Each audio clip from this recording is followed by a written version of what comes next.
kita setelah puasa Ramadan 1 bulan penuh dan kemudian kita merayakan kemenangan, itu memang dianjurkan oleh Rasulullah untuk keluar, untuk ikut sholat id. Tapi kemudian ada lanjutannya. Rasulullah tidak memerintahkan mereka untuk masuk ke dalam shaf sholat. Fa'ammal haidu fayatazilna shalah wa yashhadna al-khaira wa da'watal muslimin. Sesungguhnya orang-orang yang perempuan-perempuan yang sedang haid itu diminta untuk menjauhi tempat sholat. Misalnya sholatnya di dalam masjid, kemudian ada sisanya di lapangan dan seterusnya.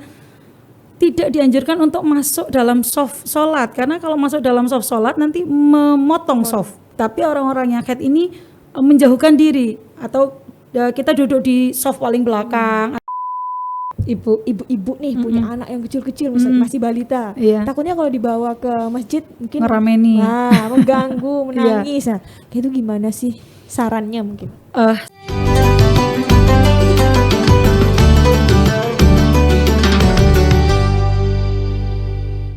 Assalamualaikum warahmatullahi wabarakatuh. Kembali lagi di podcast Ramadan Harian Surya dan Tribun Jatim Network bersama saya Pipit Maulidia.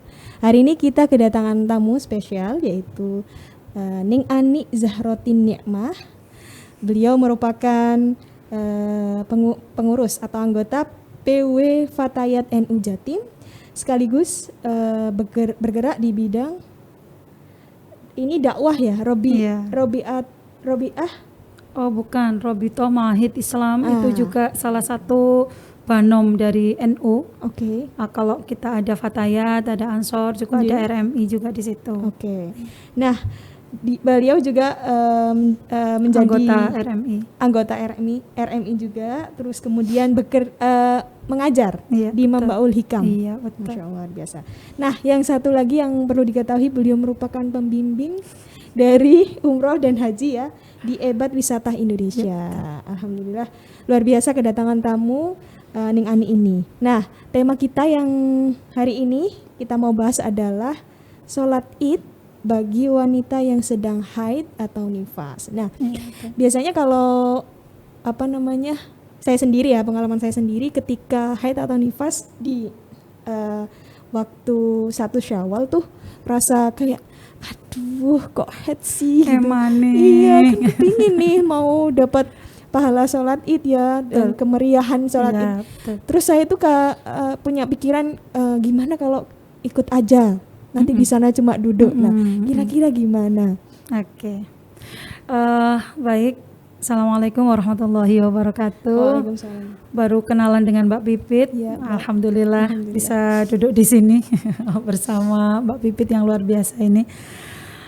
Sebelum kita membahas tentang bagaimana kedudukan orang perempuan yang haid ketika sholat id, kita bahas dulu apa sih sebetulnya hukumnya sholat id itu. Sholat id ini kalau menurut Imam Hanafi itu fardu ain. Ya, ada kan imam itu ada Imam Hanafi, Hambali, Maliki, Syafi'i gitu ya. Kalau Imam Hanafi hukumnya fardu ain. Kalau Imam Hambali itu hukumnya fardu kifayah. Kalau fardu ain itu kan berarti harus gitu ya, wajib.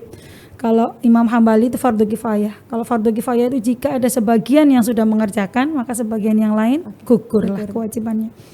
Lah, kalau menurut Imam Maliki dan Syafi'i itu hukumnya sunnah muakkadah.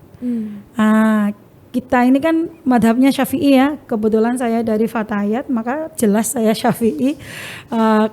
Kalau menurut Syafi'i hukumnya adalah sunnah muakkad, sunnah yang sangat dianjurkan. Itu adalah hukum pelaksanaan sholat id. Nah kemudian tapi posisinya perempuan ini atau wanita ini sedang haid. Kita tahu sendiri bahwa perempuan yang punya atau sedang haid itu kan banyak sekali larangannya. Salah diantaranya adalah kita tidak boleh melakukan sholat, kita tidak boleh melakukan puasa, kita tidak boleh memegang Al-Quran, kita tidak boleh membaca Al-Quran dengan niat dibaca. Tapi kalau untuk niat zikir itu tidak apa-apa, niat doa itu tidak apa-apa, meskipun kita sedang haid. Kita baca Rabbana atina fid dunya hasanah itu kan juga ada di dalam Al-Quran, tapi kalau kita niatkan untuk berdoa, kita niatkan untuk berzikir kepada Allah, untuk mengingat kepada Allah, itu tidak apa-apa meskipun kita sedang haid.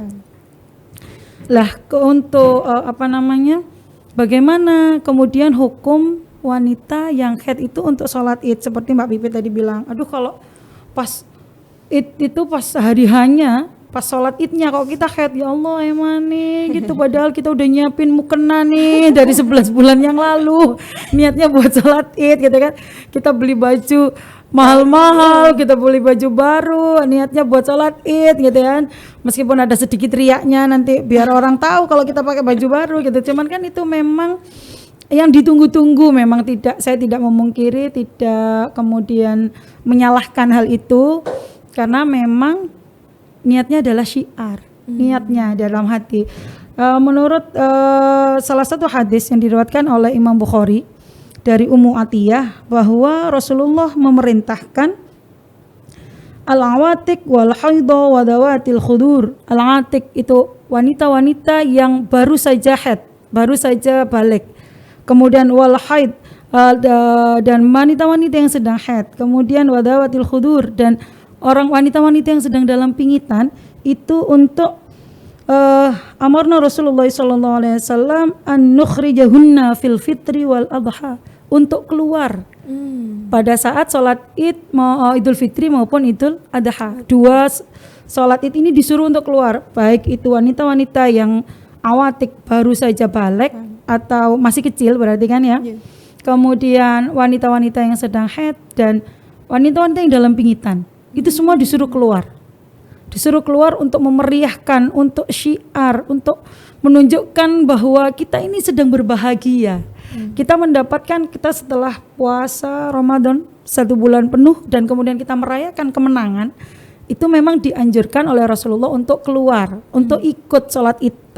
Tapi kemudian ada lanjutannya, Rasulullah tidak memerintahkan mereka untuk masuk ke dalam shaf sholat, ya. Rasulullah tidak memerintahkan untuk masuk ke dalam shaf sholat. Fa'ammal haidu fayatazilna shalah wa yashhadna al-khaira wa da'watal muslimin. Sesungguhnya orang-orang yang perempuan-perempuan yang sedang haid itu diminta untuk menjauhi tempat sholat. Maksudnya begini, kalau misalnya sholatnya di dalam masjid, kemudian ada sisanya di lapangan dan seterusnya, tidak dianjurkan untuk masuk dalam shaf sholat, karena kalau masuk dalam shaf sholat nanti memotong shaf, kan orang sholat nanti ada orang duduk haid dan seterusnya, tidak boleh seperti itu. Tapi orang-orang yang haid ini menjauhkan diri, atau kita duduk di shaf paling belakang, atau kalau memang di lapangan kita cari tempat yang teduh lah gitu ya, jangan masuk dalam shaf sholat gitu ya. Dan itu dianjurkan oleh Rasulullah. Ya, itu dianjurkan oleh Rasulullah. Niatnya apa? Dengan niat untuk syiar. Seperti dalam ditulis dalam Al-Qur'an, surat Al-Hajj kalau nggak salah itu, dzalika wa may yu'azzim sya'airallah fa innallaha min taqwal qulub. Jadi barang siapa yang mensyiarkan agama Allah, itu adalah salah satu bentuk takwanya hati. Kita bertakwa, kita bilang kita takwa sama Allah, kita iman, kita Islam gitu kan. Tapi kemudian kita tidak mensyiarkan agama Islam, ya sama aja bohong. Kan gitu kan. Jadi salah satu bentuk kita untuk syiar itu adalah mendatangi tempat sholat id meskipun kita dalam keadaan haid. Itu. Jadi niatnya, yang penting itu niatnya, jangan kemudian waduh ya opo iki kan gitu kan ya, niatnya kita ini ya Allah, nanti saya di sana bisa ikut mengaminkan doanya sholat id, kita di sana bisa melihat bagaimana kita itu kalau melihat orang sholat, kita kalau melihat orang itu beriman gitu kan, kita kan pastinya nanti ya Allah aku belum kayak gitu loh, kayak gitu kan, kita aduh aku kayaknya masih jauh dari mereka lah. Itu bisa untuk muhasabah juga, untuk syiar sih terutama. Kalau orang haid kemudian ikut sholat id, itu niat yang awal itu adalah mensyiarkan agama Islam gitu. Okay. Luar biasa. Ini mungkin sebagian orang mungkin belum mengerti kalau memang malah justru dianjurkan untuk ikut. Iya betul. Luar biasa. Kalau misalnya nih ibu-ibu yang punya anak tuh misalnya kecil-kecil gitu, ya nggak masalah, ternyata disuruh ikut aja. Mungkin karena dengan catatan Mbak Bibit, kalau sudah punya suami, dengan izin suami. Iya, betul. jangan dilupakan itu. Karena memang sebetulnya sholatnya perempuan itu paling baik itu di rumah sebetulnya. Ya, kalau kita ke masjid itu ya harus dengan izin suami. Meskipun lu ngaku itu langkatnya sholat nang masjid, masa enggak boleh. Tapi ketika kita ini sudah jadi istri, kita punya suami ya harus dengan izin suami. Soalnya juga banyak yang masa orang beribadah nggak boleh gitu. Ya. Ini catatan ya teman-teman. Harian Surya dan Tribun Jatim luar biasa sudah disampaikan sama Neng Anik kalau mau jamaah yang punya suami harus dengan izin suami. Betul. Begitu juga teman-teman yang masih belum menikah juga harus dengan izin orang tua berarti ya. Iya, dengan izin suami. Kita ini keluar dari rumah satu langkah saja itu harus dengan izin suami. Siap, catatan penting ya. Catatan penting. Sekalipun tujuannya memang baikan. Iya, betul. Betul. Ya. Itu. Karena memang itu tadi saya bilang sholatnya perempuan itu memang lebih baiknya di rumah gitu. Kalau memang mau jamaah asal dengan izin suami monggo. Ya, Mbak Ani, ini tadi ini kan kalau ngomongin soal wanita haid dan nifas ya. Terus saya tadi singgung gimana kalau ibu-ibu nih punya anak yang kecil-kecil misalnya masih balita. Takutnya kalau dibawa ke masjid mungkin ngerameni. Mengganggu, menangis. Nah, kayak itu gimana sih sarannya mungkin? Saran saya kalau memang masih punya anak bayi yang masih rewel-rewelnya gitu ya. Kalau menurut pengalaman saya ketika di Haromen Mekah Madinah itu orang-orang yang membawa anak kecil itu mulai sekarang itu di Madinah tidak boleh masuk ke dalam masjid. Iya, tidak boleh masuk ke dalam itu kalau di Madinah gitu ya. Tapi memang kalau kita kembali lagi kalau ketika ada anak kecil kemudian lari-lari rame gitu kan memang memecah konsentrasi. Memang sebaiknya kalau yang punya anak kecil yang sholatnya masih belum bisa anteng gitu settle ya, belum bisa anteng, belum bisa ini ya mending kita ambil shaf yang paling belakang, atau kalau memang sholat itu ada yang di dalam masjid kemudian ada yang di lapangan, kita milih yang di lapangan saja agar kemudian kehadiran anak-anak kita tidak menimbulkan madorot bagi yang lain gitu. Tapi itu juga tetap penting untuk mengajak anak-anak kita, mengenalkan anak-anak kita, ini loh sholat id. Ini loh kalau sholat id itu berbeda dengan sholat-sholat yang lain. Kalau sholat yang lain takbiratul ihramnya cuma sekali. Kalau di sholat id kita takbir 7 kali kayak gitu. Nah anak-anak itu kalau tidak dari kecil kita kenalkan, maka mereka tidak akan kenal. Itu tadi niatnya untuk syiar, untuk mengenalkan, untuk membuat kemudian anak-anak itu mencintai bahwa ini loh ya kan kita ini beli baju baru, beli mukena baru, ini loh untuk merayakan kemenangan kita ini. Kita ini sudah puasa, sekarang kita dikasih kesempatan nih oleh Allah untuk merayakan kemenangan itu. Kalau anak kecil tidak di mindsetnya tidak dibentuk seperti itu, maka bagi mereka baju baru ya udah baju baru aja gitu loh.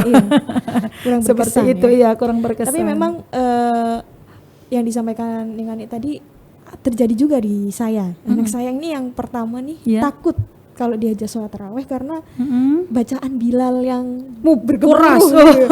Dia langsung takut gitu kan. Karena mungkin tidak pernah mendengarkan yang keras-keras atau ini ya betul. Kemudian hari pertama, hari kedua saya ajak lagi. Tiba-tiba sudah aja nggak takut. Iya betul. Jadi memang perlu dibiasakan ya. Diperkenalkan karena memang anak-anak itu ya sesuai dengan apa yang kita bentuk kepada mereka gitu loh. Iya, termasuk sholat id juga. Iya. Ya Allah ya, luar biasa nih Anik pembahasannya. Terima kasih untuk kehadirannya di podcast Ramadan Harian Surya. Teman-teman, pembahasan kita kali ini harus berakhir karena waktu yang terbatas. Semoga di lain waktu kesempatan kita bisa bertemu dengan Ning Anik. Amin. Serta teman-teman Fatayat yang lain ya. Kita akhiri perjumpaan kita. Wassalamualaikum warahmatullahi wabarakatuh.